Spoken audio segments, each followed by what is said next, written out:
ప్రముఖ పుణ్యక్షేత్రం కోనసీమ తిరుమల శ్రీదేవి భూదేవి సమేత శ్రీ వాడపల్లి వెంకటేశ్వర స్వామివారి దేవస్థానంలో వార్షిక బ్రహ్మోత్సవాలు ప్రారంభమయ్యాయి.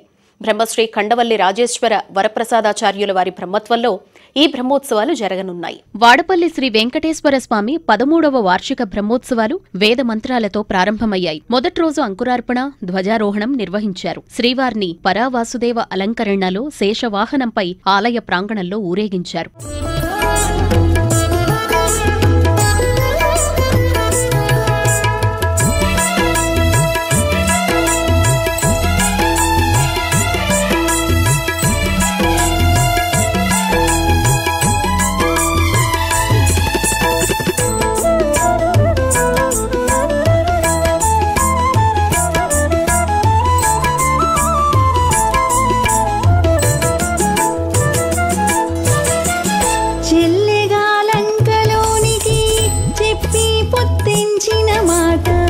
పల్లడిగా నల్ల హనుమంతుని చేత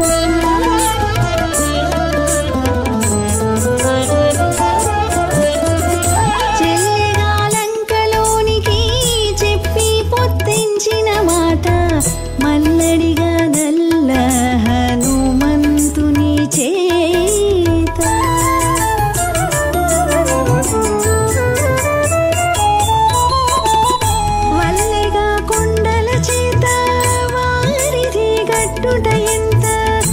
ఇల్లిదే నా కొరకుగా ఇంత చేసితిమిగా 9 రోజుల పాటు జరిగే బ్రహ్మోత్సవాల్ని తిలకించేందుకు వచ్చే భక్తుల కోసం దేవస్థాన చైర్మన్ సత్యనారాయణరాజు, ఆలయ నిర్వహణాధికారి డిప్యూటీ కమిషనర్ సూర్యచక్రధర్రావు ప్రత్యేక ఏర్పాట్లు చేశారు.